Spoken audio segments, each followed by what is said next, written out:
Général, Emmanuel Macron joue-t-il avec le feu en ayant cette position aussi jusqu'au boutiste face à Poutine? En fait, qu'est-ce qui se passe? Il se passe qu'en ce moment, le président Biden, évidemment, soutient toujours l'Ukraine. Mais il est empêtré dans sa relation avec le Congrès. Et donc, le soutien américain est, je ne dis pas qu'il est nul, mais il est très très faible en ce moment. Il est très faible disons, en équipement, même si en termes de renseignement, ça doit se poursuivre à peu près au même niveau. Et effectivement, lorsque l'adversaire, c'est-à-dire Poutine, considère les Occidentaux, il voit bien que les Américains sont empêtrés et que, globalement, il a une fenêtre d'opportunité. Qu'en pense Madame l'ambassadeur?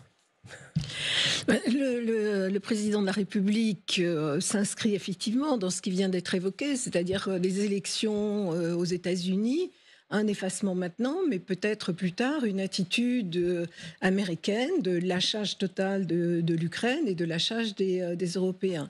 Donc il veut aussi les réveiller pour justement faire avancer la défense européenne, c'est-à-dire que les Européens soient capables de prendre en charge eux-mêmes leur défense et effectivement il le fait de manière sûrement provocatrice aujourd'hui vis-à-vis de Moscou, même si comme il l'a répété c'est Moscou qui est l'assaillant. La difficulté quand même c'est que si Poutine n'est attentif qu'à la force, mais donc au rapport de force, et pour le moment si la France est seule, ce n'est pas nécessairement à son avantage. Parce que ce qui est intéressant, c'est que, bien évidemment, pour les Baltes, même pour la Pologne, c'est une seconde assurance, oui. Comme ça a été dit par l'un d'entre eux.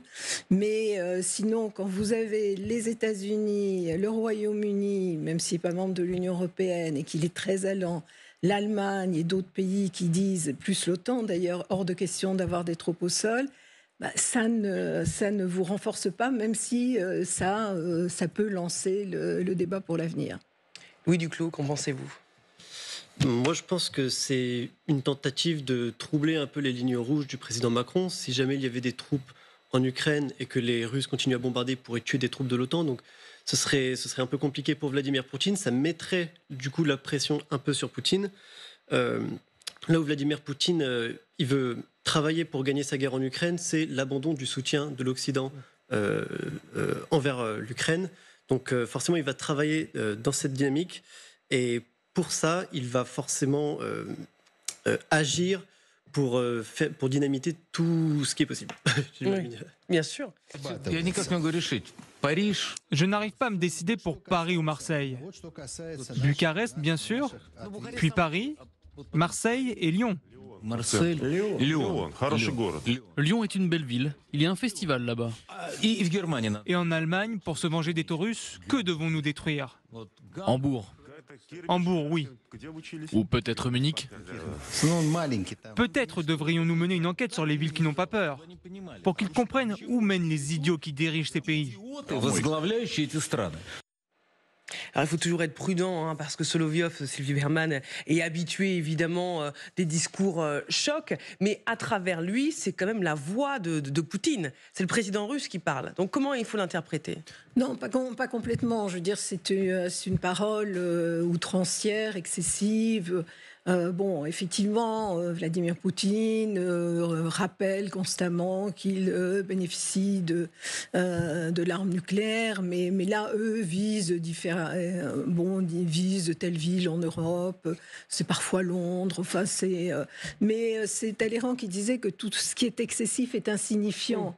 Et donc, c'est un peu du théâtre aussi, à destination plus des Russes d'ailleurs que des Occidentaux, même s'ils savent très bien que les Occidentaux le regardent.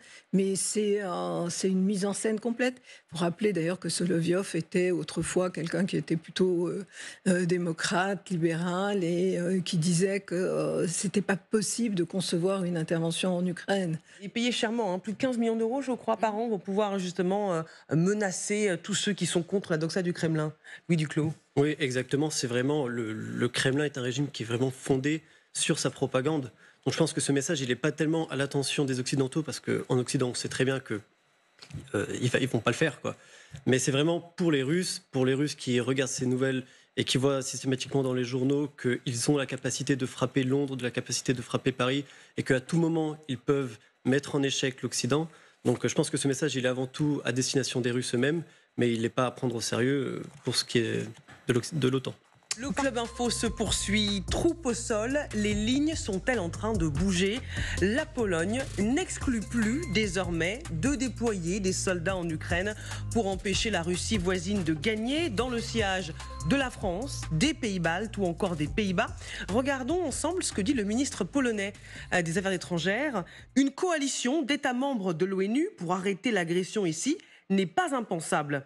Notant au passage qu'une coalition des membres des Nations Unies avait fourni des unités de combat et d'autres militaires au début de la guerre de Corée en 1950, lorsque la Corée du Nord a envahi son voisin du Sud, rappelons-le. Et écoutez ce qu'il ajoute au sujet des propos d'Emmanuel Macron. En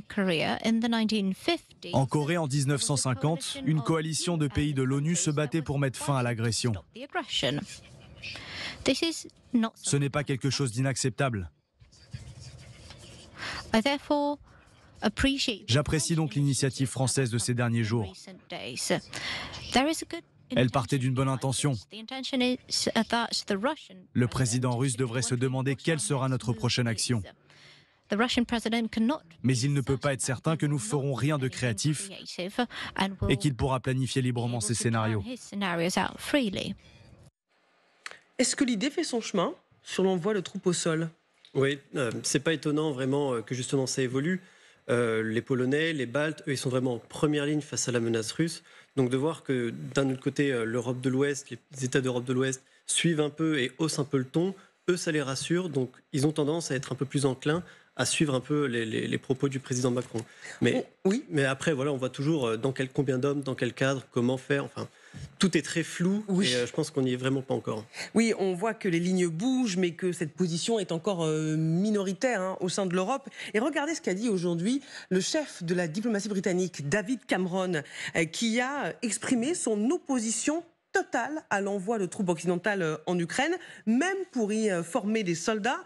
Dans une interview qu'il a accordée au quotidien allemand Süddeutsche Zeitung, qui est paru ce matin, les missions de formation sont mieux exécutées hors du pays.